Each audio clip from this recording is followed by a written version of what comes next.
What's up guys, AJ here. In this video, I'm going to be talking about the seller pre-qualification script. So the first question you might have about the seller pre-qualification script is, what's the purpose of it? Well, when you're setting seller appointments, you want to always confirm the appointment obviously, but you also want to go through a pre-qualification script. The pre-qualification script serves two main functions. The first one being, it sets you up as a professional, just like as if you were to go into a doctor maybe for a sprained ankle. If they didn't ask you any questions about your injury, like where the pain is, how would you feel about that? Would it really feel like that they care about the injury? Do you think they'd really understand the extent of your injury? I don't think so. That's why a doctor always has a list of questions that they're going to cover with you when you go into the doctor's office. And right off the bat, they're set up as the professional. So by going through a list of preset questions, you're setting yourself apart from the 99% of all real estate agents who are just showing up without getting any information up front. The second thing that this does is it eliminates unmotivated sellers.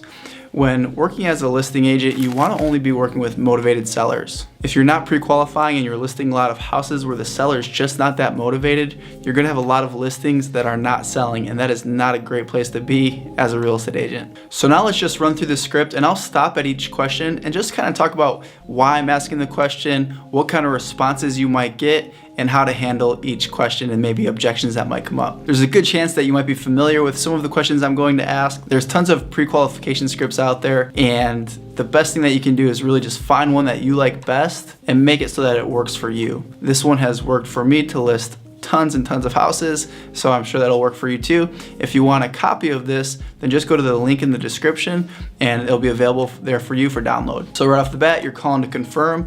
Another way you could do this is actually ask this series of questions at the end of the prospecting call. Either way is okay. The way I typically did it is when I called to confirm the appointment, I'd ask the questions. If you're in good rapport though with the seller and they're asking all your questions and you haven't been on the phone for a very long time, if you can just roll right into the pre-qual script, that will really serve you well, because what if you can't get a hold of the seller in the future? Or what if when you do call to confirm, they're busy and they don't have time to ask the questions? So if you can get these answered right up front, that would probably be ideal, but it's not necessary. So either make sure you have this ready when you're on the phone calling the sellers, doing your prospecting, or when you call back to confirm the appointment. Let's dive in. Before I come out, there are a number of questions I need to ask you, okay? Right off the bat, you're setting yourself up as the expert. If what I say makes sense and you feel comfortable and confident that I can sell your home, are you planning to list your home with me when I come out on Tuesday at 4 p.m.? I like this question a lot because it gets commitment from them. If when you come out, everything that you say makes sense and they feel comfortable that you can get the house sold, they're going to list it with you.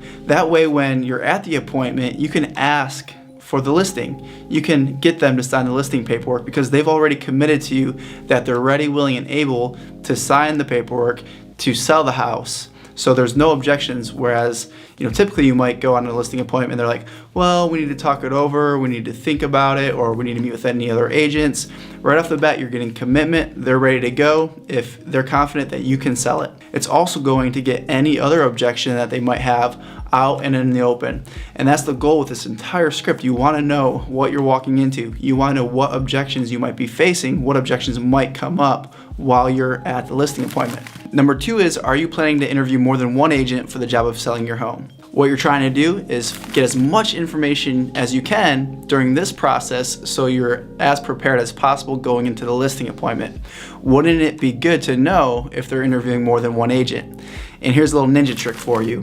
The follow-up question is, have you already set those appointments? They'll say yes or no, and this is what you follow up that with. Will you interview all agents before you decide? If the answer is no, you want to be the second agent in. That way they've already seen one agent and they can make a decision because they've seen two, and you want to be second. If they say yes, absolutely no questions asked, you want to be last. A great way to position you going last would be, do I have your word, or promise me, and you can make it fun, like, do I have your word that you'll meet with me before making your decision? Because you want them to be thinking about you when they're meeting with every other agent, that they can't make a decision before you come out. That is key. You don't want a seller calling you saying they've already hired somebody else. Number three, tell me again, where are you moving to? Your goal is to reconfirm motivation. You always want the seller to be thinking about, what are they really trying to accomplish with the sale? Because sometimes sellers are going to get stuck on what price they need, how much they need to make, but what you want them thinking about is why they're selling it. What's their motivation? So the third question is, tell me again, where are you moving to? And then you follow it up with, and how soon do you need to be there?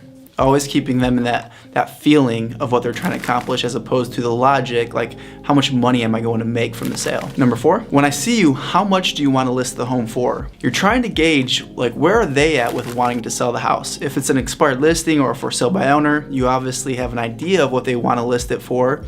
But this could be someone that was referred to you, could be a lead that came in, and you want to gauge where they're at. If you just show up and you give all your comps, well, if it's not in the ballpark of what they're thinking, you're really going to turn them off. And sometimes it's going to be an unrealistic seller. Maybe they're way over what the market is telling them it's worth. And if they're way over, sometimes it might make sense to cancel the appointment before you ever go on it.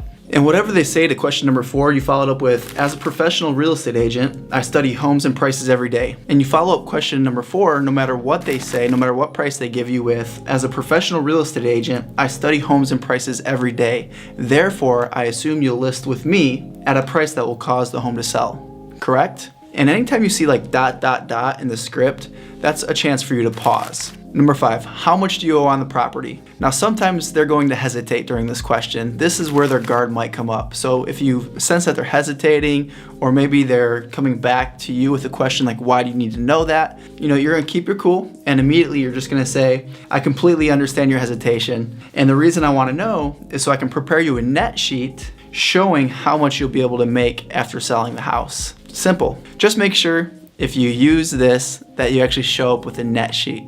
As a great agent, you should always be providing a net sheet anyways, but just double check and make sure that you have that as part of your listing package and with you on the appointment, because they're gonna be expecting it. Number 6, have you thought about selling it yourself? You wanna create some doubt in this question, kind of make it sound like, it'd be silly for you to sell it on your own, but you wanna know are they considering for sale by owner? So, have you ever thought about selling it yourself? So be thinking about your tonality with these questions. Number 7, in a minute or two, could you please describe the home for me? This is a great chance for you to understand what kind of personality type they are and really what they think about their house. So be taking notes and keep them talking. You really want to hear a minute or two of what features the house has. But if they kind of get on tangents, make sure that you reel them back in and then follow up with this question. So on a scale of 1 to 10, how would you rate your home? Whatever they give you, follow it up with, and what would make it a 10? So off the bat, what's wrong with the house? Is the roof old? Should the kitchen be remodeled? This is helpful when you get into the listing presentation and you're talking about price, because you can go back to this. I completely agree with what you mentioned on the phone yesterday with me, that the kitchen really does need to be remodeled. And if you had remodeled the kitchen, maybe you could get the $250,000 for it. But based on the current kitchen, I recommend a price of $225,000. Are you ready to list your home with me today at that price? So you come back and you can use this information during your listing presentation. That's the whole purpose of this. All right, number 9, do you have any questions before I arrive? You're just trying to get out any other objections that they might have. And number 10, I just want to make sure all the decision makers will be there, correct? You never want to go on a listing appointment unless every decision maker is going to be there. I promise, if say for example only the husband meets with you, but the husband and wife get to meet with the other agent that they're interviewing, they're gonna go with that agent 9 times out of 10. So you want to make sure that all decision makers are there, and also you want them to be able to make a decision on the spot. And if only one decision maker is there, you're never going to get the listing paperwork signed on the spot. And then you just wrap it up with this. And just so you know, our meeting should only take about 30 minutes. Is that okay? Great. I look forward to seeing you Friday at 4 p.m. So that's the pre-qualification script. I would never go on a listing appointment unless you've had an opportunity to do this. This is crucial. You need all this information. Early on, a few times I would go on maybe a listing appointment that was referred to me by a past client or a friend, or maybe it was a friend having me over to do the listing appointment. So because there was some comfort there, I didn't go over all the questions, and every single time something came up that I didn't expect. I wasn't positioned as the expert. It was too casual. So just make it a rule of thumb in your business that no matter what, whenever you go out to a listing appointment, you're always going to do the pre-qualification script. And like I said, guys, if you want a copy of this, there'll be a link in the description. Feel free to go there, download it, use it, tape it to your wall, and you'll be a rock star agent, trust me, when you're using this script. And if you're getting value from these videos, hit the subscribe button and give it a like. It'd really help me out. We'll see you guys.